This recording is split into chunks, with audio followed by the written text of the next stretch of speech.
প্রিয় শিক্ষার্থীরা, কেমন আছো সবাই? আশা করি সবাই ভালো আছো। তোমাকে ধন্যবাদ জানাই আমার YouTube channel A1 vision click করার জন্য। তো আজকের এই ভিডিওটি বিশেষ একটা ক্লাস ইংরেজির উপর। সুতরাং যেহেতু তুমি ক্লিক করেছো, তোমাকে ধন্যবাদ জানিয়ে আজকে আমরা শুরু করব। ভিডিওটি না টেনে একটানা দেখবে, প্র্যাকটিস করবে এবং এক্সপার্ট হবে। কিন্তু শুরুতেই বলে রাখি, কলম এবং খাতা নিয়ে বসো সামনে, এবং আমরা আজকে হ্যাভিং নিয়ে আলোচনা করব। তো চলো শুরু করি। হ্যাভিং এর বিষয়ে আজকে আলোচনা থাকবে বেশ কিছু গুরুত্বপূর্ণ তথ্য। তো ইংরেজি ভাষা ভালোভাবে বোঝার জন্য ক্লাসটি কিন্তু তোমাকে শেষ পর্যন্ত দেখতেই হবে। হ্যাভিং এর কয়েকটি রুলস তোমাকে জানতে হবে। এই রুলসগুলো আগে একটু জেনে নিই কী কী। Helping verbs plus having, having as gerund, having plus ভার্বের 3, modals plus be plus having, having to plus verb 1। এই 5টা বিষয় আজকে তোমাদের সাথে আমি আলোচনা করব। এই 5টা বিষয় তোমরা ইচ্ছা করে তোমার খাতায় লিখে রাখতে পারো। তো চলো প্রথমেই আমরা শুরু করব হ্যাভিং এর আজকের যে নির্দিষ্ট বিষয় আমরা আলোচনা করব। চলো, হ্যাভিং তাহলে কোথা থেকে আসলো মূলত? হ্যাঁ, রাইট, বুঝতে পেরেছ। হ্যাভিংটা আসছে হ্যাভ থেকে। হ্যাভিং আসছে হ্যাভ থেকে, ঠিক না? হ্যাভিং আসছে কোথা থেকে? হ্যাভ থেকে। তাহলে হ্যাভের প্রেজেন্ট ফর্ম, পাস্ট ফর্ম এবং পার্টিসিপলগুলো কী কী? যেমন হ্যাভের প্রেজেন্ট ফর্ম হচ্ছে হ্যাভ এবং হ্যাজ, পাস্ট ফর্ম হচ্ছে হ্যাড এবং পাস্ট পার্টিসিপলও কিন্তু হ্যাড। কিন্তু তাহলে হ্যাভিংটা কি? হ্যাভিংটা হচ্ছে জিরান, অর্থাৎ ভার্বের সাথে আইএনজি যুক্ত। এটা কন্টিনিউয়াস, এটা কন্টিনিউয়াস। তো চলো আজকের প্রথম আমরা যে স্ট্রাকচারগুলি লিখেছিলাম সেটা হেল্পিং ভার্ব প্লাস হ্যাভিং সম্বন্ধে আজকে ডিসকাস করব। Helping verbs plus having, helping verbs plus having এই সম্বন্ধে যেটা জানতে হবে তোমাদের, যে হেল্পিং ভার্বসটা কী কী। হেল্পিং ভার্বস যে ভার্বকে সাহায্য করবে। তাহলে কেমন হলো না? হেল্পিং ভার্বস, সেটাই হেল্পিং ভার্বস। আমরা অনেক সময় এটাকে বলি অক্সিলারি ভার্ব। তো এখানে যেহেতু আইএনজি যুক্ত আছে, দেখো এখানে হ্যাভিং করা হয়েছে, কিন্তু এখানে মূল ভার্ব যদি হ্যাভ হয় তাহলে এর সাথে যুক্ত আছে আইএনজি হ্যাভিং। তার মানে হ্যাভিং মূল ভার্বের সাথে আইএনজি যুক্ত হয় কোন কোন অক্সিলারি ভার্ব থাকলে? তাহলে কি হবে? Am, is, are, was, were, shall be, will be, এগুলো কন্টিনিউয়াস টেন্স। এইগুলাই কিন্তু মূলত হেল্পিং ভার্বস। তো আমরা দেখি একটা উদাহরণ দেখি। সে দুপুরে খাবার খাচ্ছে। সে দুপুরের খাবার খাচ্ছে। এখানে খাবার খাচ্ছে, খাচ্ছে কি হচ্ছে? খাইতেছে। তাহলে আমরা যেমনি লিখি he is eating lunch, he is eating lunch, দুপুরে খাবার খাচ্ছে। তো এখন এই খাচ্ছে, এটা দুপুর খাবার খাচ্ছে, হি ইজ ইটিং লাঞ্চ, এটা নর্মাল বাক্য হলো, হ্যাভিংয়ে কোনো রেশ আসলো না। তো সেক্ষেত্রে খাবার খাচ্ছে আমরা এমনি বলতে পারি হি is having lunch, he is having lunch, he is having lunch. তাহলে এই হ্যাভিংটা হচ্ছে ইটিং এর অর্থে, অর্থাৎ আমরা ইটিং না বলে আমরা কিন্তু হ্যাভিং বলতে পারি। ঠিক আছে? তো পরের আরেকটা বাক্য দেখি। সে চা পান করছে অথবা পানি পান করছে, এরকম যদি হয় সে পানি পান করছে। এই যে সে পানি পান করছে, করছে মানে করতেছে। তো কী হবে? হি ইজ, এখানে drinking water, he is drinking water, he is drinking water. তো এখানে ড্রিঙ্কিং আছে, ঠিক আছে, ভার্বের সাথে আইএনজি যুক্ত হয়েছে। তো আমরা ড্রিঙ্কিং না লিখে আমরা কিন্তু হ্যাভিং করতে পারি। তাহলে কী হলো? হি is having water, he is having water. তাহলে এই হ্যাভ দিয়ে বুঝেছে পান করা, আর এই হ্যাভ দিয়ে হচ্ছে খাবার খাওয়া। এই যে লাঞ্চ, লাঞ্চ করা, হ্যাঁ, হ্যাভিং লাঞ্চ, হ্যাভিং ওয়াটার। এরপরে যেটা আসবে সেটা হচ্ছে আমার সংসার চালাতে কষ্ট হচ্ছে। এই যে কষ্ট হচ্ছে, হইতেছে, তাহলে এখানে কিন্তু ইজ হবে, আইএনজি হবে, ভার্বের সাথে হ্যাভিং। আমার সংসার চালাতে কষ্ট হচ্ছে। I am having trouble to maintain my family. আমার সংসার চালাতে কষ্ট হচ্ছে। আই এম হ্যাভিং, কি লিখবো? I am having trouble. এই যে হ্যাভিং ট্রাবল, এটা কষ্ট হচ্ছে, আই এম হ্যাভিং ট্রাবল। এখানে এই যে অক্সিলারি ভার্ব অর্থাৎ হেল্পিং ভার্বটা এম হয়েছে এবং এই মূল ভার্বের সাথে আইন যুক্ত হয়েছে, তাহলে কি? I am having trouble. এই হ্যাভিং ট্রাবল অতি কষ্ট হচ্ছে, কষ্ট হচ্ছে কী করতে? To maintain my family. একটা জানাই রাখি যে টুর পরে আমরা সবসময় খেয়াল রাখবো, টুর পরে কিন্তু মূল ভার্ব হবে, ঠিক আছে? I am having travel to maintain my family. নিশ্চয়ই বুঝতে পেরেছ। তো চলো পরের সেন্টেন্সটা দেখি। সে মাথা ব্যথায় ভুগছে। আচ্ছা, ভুগছে হচ্ছে কি সাফারিং, আমরা জানি যে ভোগা ইংরেজি হচ্ছে সাফারিং। তাহলে কি he is suffering from bad headache, এরকম হতে পারে, সাফারিং ফ্রম ব্যাড হেডেক। কিন্তু আমরা যেহেতু হ্যাভিং দিয়ে করবো, হি is having a bad headache. এখানে সাফারিংয়ের জায়গায় হবে হি is having a bad headache, ঠিক আছে? তা এই ব্যাড হেডেকটা হচ্ছে হ্যাভিং ব্যাড হেডেক, অর্থাৎ কি মাথা ব্যথায় ভুগছে, হ্যাভিং ব্যাড হেডেক মাথা ব্যথায় ভুগছে, ঠিক আছে? আশা করি বুঝতে পেরেছ। আমরা 1 নম্বরটা শেষ করলাম। এখানে একটু ডিসকাস করতে হয় প্রিয় শিক্ষার্থী। দেখো তোমরা এখানে এই যে হ্যাভিং শব্দটা কিন্তু বিভিন্ন জায়গায় ইউজ হয়েছে। যেমন হ্যাভিং দিয়ে আমি বুঝে খাবার খাচ্ছে, পান করছে, সংসার চালাতে কষ্ট হচ্ছে, ব্যথায় ভুগছে, এখানে প্রত্যেকটা জায়গায় কিন্তু হ্যাভিং হয়েছে, ঠিক আছে? মূল শব্দটা না হয়ে হ্যাভিং দিয়ে অর্থ দিয়ে আমরা বোঝাচ্ছি যে খাচ্ছে, পান করছে, এই শব্দগুলো আমরা হ্যাভিং ব্যবহার করব। তো চলো আমরা পরের এটা দেখি একটু। হ্যাভিং প্লাস ভার্বের 3 অথবা হ্যাভিং বিন প্লাস ভার্বের 3। এখানে একটা খেয়াল রাখতে হবে যে হ্যাভিং প্লাস ভার্বের 3, অর্থাৎ হ্যাভিং এর পরে ভার্বের 3 আসবে। আর হ্যাভিং বিন প্লাস ভার্বের 3, এই যে হ্যাভিং প্লাস ভার্বের 3 এইটা কিন্তু active. Are having been plus ভার্বের 3 এইটা হলো গিয়ে প্যাসিভ। একটা সরাসরি আর একটা একটু ঘুরাইয়া থাকবে। তো আমরা একটু বাংলা রুলস লিখছি এখানে যে দুটি কাজের মধ্যে যেই কাজটি আগে হয়েছে তার সাথে হ্যাভিং হবে, দুইটা কাজ সংগৃহীত হবে, যেই কাজটা আগে হবে তার সাথে হ্যাভিং, ঠিক আছে? দুইটা কাজই হবে।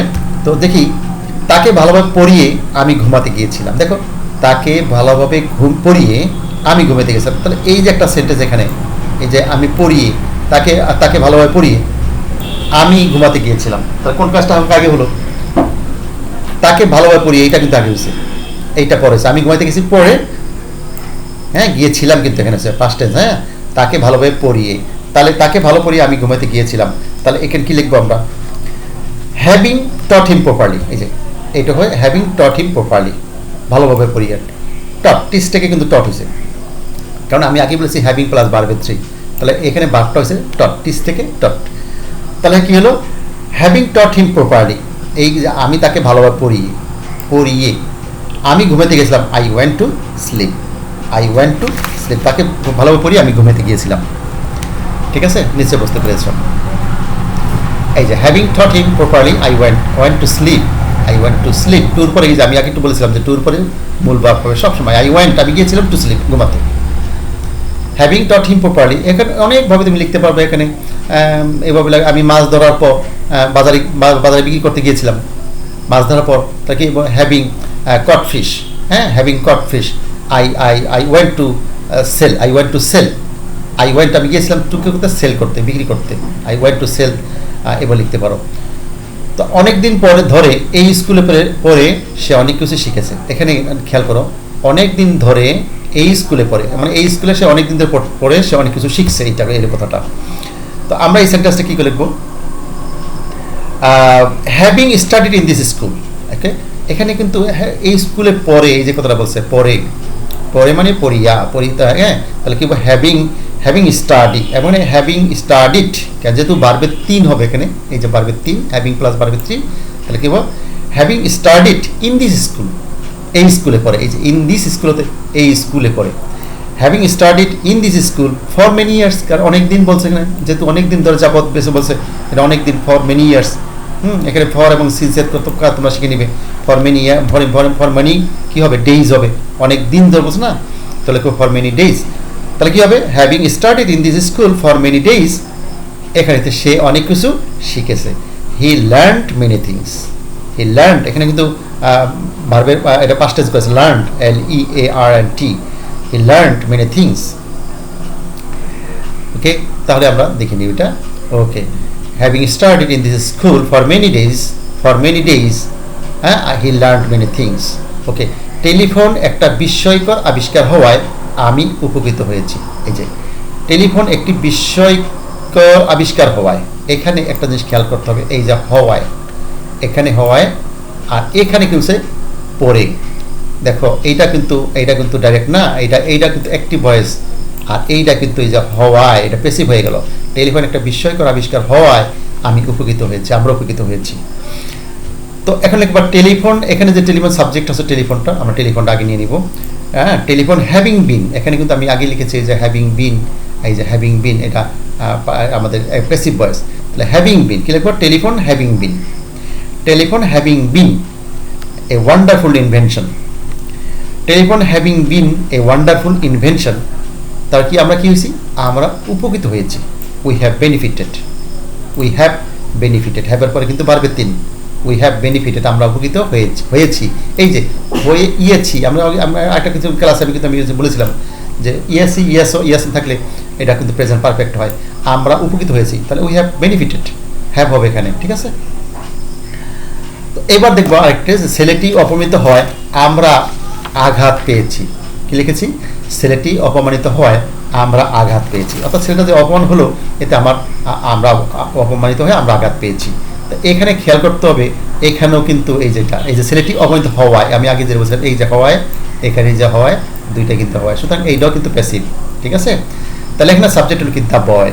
The boy having been insulted, the boy having been insulted, we have hurt, এখানে যে আঘাত পেয়েছি পাস্ট টেন্স, হ্যাঁ, উই হ্যাভ হার্ড, তাহলে কি হলো? সরি, প্রেজেন্ট পারফেক্ট, হ্যাঁ, আঘাত পেয়েছি, we have hurt, HURT, hurt, ঠিক আছে? Okay, the boy having been insulted, we have hurt, নিশ্চয়ই বুঝতে পেরেছ। তো আমরা এখন যাচ্ছি 3 নাম্বারতে, হ্যাভিং, এটা জিরান হিসাবে। এই যে আমি হ্যাভিং এর মূল শব্দটা হলো হ্যাভ, এর সাথে যুক্ত হয়েছে আইএনজি, এই আইএনজিটাই হলো কিন্তু জিরান, এইটাই কিন্তু জিরান। জিরান হলো মূল ভাবের সাথে আইএনজি থাকবে, এটাকে জিরান বলে। তো একটা আমরা উদাহরণ দেখি, সুষম খাদ্য খাওয়ায়, সুষম খাদ্য খাওয়া স্বাস্থ্যের জন্য ভালো, সুষম খাদ্য খাওয়া স্বাস্থ্যের জন্য ভালো। এখন খেয়াল করো, এখানে কিন্তু সুষম খাদ্য কথা বলা হয়েছে, তাহলে কি বলবো? Balance diet. সুষম খাদ্য কি? Balance diet, balance diet. তাহলে খাওয়া আমি আগে বলেছিলাম যে হ্যাভিং, তা হ্যাভিং ব্যালেন্স ডায়েট, ঠিক আছে না? আমরা কিন্তু একদম প্রথম যেটা আমরা শিখেছিলাম, যে শিখলাম হেল্পিং ভার্ব প্লাস হ্যাভিং, এইটা আমরা কিন্তু বলতে পারি। এখানে সরাসরি হ্যাভিং বসবো, যে সুষম খাদ্য খাওয়া, তাহলে কি আমরা খাওয়া বলতে হ্যাভিং, খাওয়া হচ্ছে হ্যাভিং, আমরা আগে বলেছিলাম হ্যাভিং, সুষম খাদ্য কি? Balance diet. তাহলে কি হবে? Having balance diet is good for health, having balance diet, এই যে খাওয়া, হ্যাঁ, কি খাদ্য খাওয়া? সুষম খাদ্য, having balance diet is good for health, ঠিক আছে? Having balance diet is, having balance diet is good for health. আচ্ছা, খারাপ সময় কাটানো, এই যে খারাপ সময় কাটানো জীবনের জন্য গুরুত্বপূর্ণ। খারাপ সময়, ভালো সময় কাটানো, খারাপ সময় কাটানো, এগুলো তোমরা কিন্তু চেষ্টা করবো খাতা কলম নিয়ে, যে খারাপ সময় কাটানো। তাহলে আমি কি লিখবো? খারাপ সময় কাটানো, হ্যাভিং এ ব্যাড টাইম। এই যে খারাপ ব্যাড টাইম, ব্যাড টাইম মানে খারাপ সময়, আর কাটানো হ্যাভিং, আমরা লিখবো হ্যাভিং এ ব্যাড টাইম, খারাপ সময় কাটানো, খারাপ সময় কাটানো, হ্যাভিং এ ব্যাড টাইম, ঠিক আছে? হ্যাভিং এ ব্যাড টাইম কি গুরুত্ব? জীবনের জন্য গুরুত্বপূর্ণ, is important of life, is important of life, ঠিক আছে? Having a bad time is important of life. আচ্ছা, তার স্বপ্ন একটা সুন্দর ব্যবসা থাকা, একটু খেয়াল করি, তার স্বপ্ন একটা সুন্দর ব্যবসা থাকা। ওকে, এখানে যে তার স্বপ্ন, তাহলে কি হবে? হিজ ড্রিম, এই যে তার স্বপ্ন কি হবে? হিজ ড্রিম, কি থাকা? একটা সুন্দর ব্যবসা থাকা, এই যে থাকাটাই আমরা কিন্তু বলবো হ্যাভিং। তাহলে কি লিখবো? His dream is having a nice business, his কি ওটা? হিজ ড্রিম, তার স্বপ্ন, his dream is having a nice business. তাহলে উত্তরটা এরকম, his dream is having a nice business, হ্যাঁ, এখানে ব্যবসা থাকা, হ্যাভিং। এক কথা, এই হ্যাভিং কিন্তু আছে, থাকা, এরকম আমরা ধরে নিব, ব্যবসা থাকা, হ্যাভিং। তো আমরা একদম শেষের দিকে চলে আসছি, প্রায় 4 নাম্বারটা, modal plus be plus having, modals plus be plus having. আমি প্রিয় শিক্ষার্থীদের একটু কথা বলবো, এখানে যে মডেলস কথাটা বলা হয়েছে, আমি সবাইকে বলবো তোমরা একটু এই অক্সিলারি ভার্বের দিকে খেয়াল রাখবা। অক্সিলারি ভার্বকে আমরা 2 ভাগে যেমন বলছি, মডেলস অক্সিলারি কি, একটা হলো প্রাইমারি অক্সিলারি, একটা মডেল অক্সিলারি। আমি এই বিষয়ে পরবর্তী একটা ভিডিও দিব, পরবর্তীতেই তোমরা এটা দেখে নিবে। তো modal auxiliary, modals plus be plus having, এটা নিয়ে আমরা একটু আলোচনা করবো। ওকে, তাদের একটা সুন্দর সময় কাটাতেই থাকা উচিত। দেখে, এই যে তাদের একটা সুন্দর সময়, এই যে তাদের একটা সুন্দর সময় কাটাতেই থাকা উচিত। উচিত মানে আমরা কি প্রপোজালি শুড, ঠিক না? উচিত কি আমরা শুড। তাহলে আমরা কি লিখবো? তার একটা সুন্দর সময় কাটানো থাকা উচিত, ইউ শুড বি। তাদের, এখানে বলছে ইউ না, এটা হবে তাদের, যেহেতু তা কি হবে? দেয়ার আমরা লিখবো, এটা কি লিখবো, they should be having a nice time. হ্যাঁ, দে শুড বি, তাদের একটা সময় সুন্দর সময় কাটাতেই থাকা উচিত। দে শুড বি, এই যে শুড বি লেখা হয়েছে এখানে উচিত। হ্যাঁ, শুড বি, এই যে বি মাঝখানে তো আমার বি আছে, এই যে বি আমি দিলাম এখানে, ঠিক আছে, বি। তাহলে কি হলো, এটা হচ্ছে মডালসটা হলো শুড। তাহলে they should be having a nice time, একদম ইজি কিন্তু, কাটাতেই থাকা উচিত, কাটাতে মানে কাটাতেই, তাদের একটা সুন্দর সময় কাটাতেই থাকা উচিত, ঠিক আছে। তাহলে they should be having a nice time, এভাবে আমরা করতে পারি। ওকে, আমরা পরের রুলসটা দেখি একটু। তোমার অবশ্যই আমার সাথে পড়ালেখা করতেই হবে, খেয়াল করো ভিউয়ার্স, তোমার অবশ্যই আমার সাথে পড়ালেখা করতেই হবে, এই যে করতেই হবে এটা কিন্তু বাধ্যতামূলক করা হয়েছে। তোমার অবশ্যই আমার সাথে পড়ালেখা করতে হবে, এটা বলেছে কিন্তু মাস্ট। হ্যাঁ, করতেই হবে, বাধ্যতামূলক করতেই হবে। তাহলে মাস্ট কি, মাস্ট বি, আমরা মাস্ট এখানে কিন্তু আমি বি বলছি যে বি, আর মাস্ট হয়েছে কি মডেলস। তাহলে তোমার অবশ্যই ইউ মাস্ট বি, ঠিক আছে, তোমার অবশ্যই ইউ মাস্ট, এরপর বি, ইউ মাস্ট বি কি করতে হবে, having, you must be having study with me, একদম সহজ কিন্তু। তোমার অবশ্যই আমার সাথে পড়ালেখা করতেই হবে, এই যে করতেই হবে, তাহলে মাস্ট বি। তোমার বি কিন্তু আমার এখানে আগে রুলসই বলছে যেহেতু বি, তাহলে কি you must be having a, কি বল, you must be having study with me, আমার সাথে, you must be having study with me, must be, এখানে মাস্ট বি, মাস্ট এবং বিটা যুক্ত হয়েছে, হ্যাভিং এর মূল verb ING, study with me. তারা কাজটা করতে থাকতে পারে, দেখো তারা কাজটা করে থাকতে পারে, এখানে যে মেবি, থাকতে পারে নাও পারে, তারা কাজটা করে থাকতে পারে, এটা কি একটা কনফিউশন, নাও করতে পারে, তাহলে এটা মেবি। তাহলে কি হবে, দে মেবি, তারা, they maybe having the task বা having the work, they maybe having the task, এই যে এখানে করতে থাকতে পারে। আমি আগে বলেছি যে এই যে হ্যাভিং এর ব্যবহারগুলো কিন্তু অত্যন্ত গুরুত্বপূর্ণ, তোমরা হ্যাভিং নিয়ে প্র্যাকটিস করবা, লিখবা, বিশেষভাবে লিখবা, এগুলো সব লিখবা, পাশাপাশি কারোর সাথে কথা বলে স্পোকেন করতে পারে এগুলো দিয়া, ঠিক আছে, খুব ইজি হয়ে যাবে। ওকে, আমরা একদম শেষের দিকে চলে আসছি, আমরা 5 নম্বরটা একটু দেখি নিই, having to plus verb one, having to plus verb one. প্রিয় শিক্ষার্থীরা, আমি একটু কথা বলে রাখি, আমি কিন্তু এই পাশাপাশি এই স্লাইডে ছাড়াও কিন্তু অনেকগুলো কথা বলি তোমাদের, এই টুটা একটু খেয়াল রাখবা, এই টুটা কিন্তু এত ইম্পর্টেন্ট ব্যাপার যে এই টুটা হচ্ছে টুর পরে কিন্তু সবসময় মূল ভার্বটা হয়, এটা খেয়াল রাখতে হবে। টুর পরে এখানে ভার্ব এক দেওয়া আছে, এটা না তাও তাকে তুমি বুঝে নিবা যে টুর পর যখন টু আসবে, টুর পর কিন্তু 1 নম্বর ভার্ব হয়ে যাবে, মূল ভার্ব হয়ে যাবে, এখানে দেওয়াই আছে হ্যাভিং টু প্লাস মূল ভার্ব। আমরা একটা স্ট্রাকচার দেখি এখানে, স্ট্রাকচারটা হলো এরকম, subject plus am is are অথবা ওয়াজ ওয়ার, এই যে am is are was were plus having to plus verb one, এই যে এখানে অক্সিলারি ভার্ব লেখা হয়েছে, সাবজেক্টের পরে কি কি, am is are was were plus having to plus মূল ভার্ব, এই স্ট্রাকচারে আমরা এটা করব, হ্যাঁ, হ্যাভিং টু প্লাস মূল ভার্ব, ঠিক আছে। তাকে আমার জন্য কাজ করতে হচ্ছে, এই কথাটা খেয়াল রাখবে, হচ্ছে, এই হচ্ছে হইলেই কিন্তু আইএনজি, এই কন্টিনিউয়াস টেন্স হবে। আচ্ছা, তাকে আমার জন্য কাজ করতে হচ্ছে, এটা যদি তাকে আমার জন্য কাজ করতে হয় যদি হতো, তাহলে কিন্তু এটা হ্যাভিং হতো না, ঠিক আছে। তাকে আমার জন্য কাজ করতে হয় আর তাকে আমার জন্য কাজ করতে হচ্ছে, তোমরা দুইটা বাক্য লিখো খাতায়, তাকে আমার জন্য কাজ করতে হচ্ছে আর তাকে আমার জন্য কাজ করতে হয়। তাহলে হয় যদি হয় তাহলে কিন্তু কি লাগবে, হ্যাভ টু, তাহলে হবে হ্যাভিং টু না, হ্যাভ টু, ঠিক আছে। তাকে আমার জন্য কাজ করতে হয়, তা কি লিখবা, হির পরে কিন্তু এখানে কি লিখবা, হির পরে হ্যাভ টু হবে না, হি হ্যাজ টু, হ্যাঁ, হি হ্যাজ টু, হ্যাজের সাথে কিন্তু আইএনজি হয় না, হ্যাভের সাথে কিন্তু আইএনজি হয়, এটা খেয়াল রাখতে হবে, হ্যাভের সাথে আইএনজি হয় না। তাহলে যাতে আমাকে কাজ করতে হয়, তাকে আমার জন্য কাজ করতে হয়, তাহলে কি বা he has to work for me, আমরা লিখবো। আর তাকে আমার জন্য কাজ করতে হয়, এখানে তা কি লিখবা, হ্যাঁ, কি লিখবা, he is having to work for me, এই যে হি ইজ, তাকে আমার কাজ করতে, he is having to work for me, is হলে ইজের পরে মূল ভার্ব, এই যে মূল verb ING, having to work for me. তো এখানে হচ্ছে বলেই কিন্তু এই আইএনজিটা হলো, মূল ভার্বের সাথে আইএনজি হলো, এবং এর সাথে অক্সিলারি ভার্ব হচ্ছে ইজ, হচ্ছে, এখন হচ্ছে, আমাকে কাজ করতে হচ্ছে আর আমাকে কাজ করতে হয়, আমাকে যেতে হয়, আমাকে ঘুমাতে হয়, I have to sleep in time, আমাকে সময় মতো ঘুমাতে হয়, আমাকে সময় মতো পড়তে বসতে হয়, এরকম হয় হলে কী হবে, হ্যাভিং টু, অথবা এখানে সাবজেক্ট অনুযায়ী হি হ্যাজ হইতে পারে, কিন্তু যখনই হ্যাভের সাথে আইএনজি হবে, হ্যাজের সাথে কোনো দিন কিন্তু আইএনজি হয় না। আচ্ছা, ছেলেটির পরীক্ষার জন্য পড়তে হচ্ছিল, এই যে হচ্ছিল মানে আগে, হচ্ছিল মানে কন্টিনিউয়াস, ঠিক না, ছেলেটি পরীক্ষার জন্য পড়তে হচ্ছিল। তাহলে আমরা কি লিখবো? ছেলেটি পরীক্ষার জন্য পড়তে হচ্ছিল। The boy is having to. The boy এখানে ছেলেটির, the boy is having to, এখানে সরি পড়তে হচ্ছিল, তাহলে ওয়াজ দিলে ভালো হয়, যেহেতু হচ্ছিল পাস্ট টেন্স। হ্যাঁ, the boy was having to study. The boy was having to study for exam. ঠিক আছে, এখানে ছেলেটির পরীক্ষার জন্য পড়তে হয়েছিল, এরকম যদি একই তো হচ্ছিল, পড়তে হয়, আমরা তো লিখবো কি? The boy was having to study for exam. তো আমি একটা কথা বলি প্রিয় শিক্ষার্থীরা, খেয়াল করে এখানে এই হ্যাভের বিভিন্ন অর্থ প্রকাশ করতে পারে। আমরা মূল শব্দ ছাড়াও কিন্তু এই শব্দগুলো আমরা বিভিন্নভাবে ইউজ করতে পারি। ঠিক আছে, তোমরা এইগুলো লিখবে এবং আস্তে আস্তে সবার সাথে এগুলো নিয়ে প্র্যাকটিস করবে, এই কথাগুলো সবার সাথে প্র্যাকটিস করবে, দেখবে আস্তে আস্তে ইনশাল্লাহ আরও বেশি ভালো হয়ে যাবে। তো এটি খেয়াল করতে হবে যে আমরা যেগুলো দেখালাম, আশা করি তোমরা এগুলো প্র্যাকটিস করবে এবং এক্সপার্ট হবে। তো thanks for watching, please subscribe my channel. তো ভালো থাকবা। পরবর্তীতে আবার ইনশাল্লাহ আরেকটা ভিডিও নিয়ে শীঘ্রই আসতেছি তোমাদের মাঝে। ইংরেজি আসলে ইংরেজি হচ্ছে প্র্যাকটিসের ব্যাপার, প্র্যাকটিস করবা, এক্সপার্ট হবে। ঠিক আছে, তো সবাই ভালো থাকো।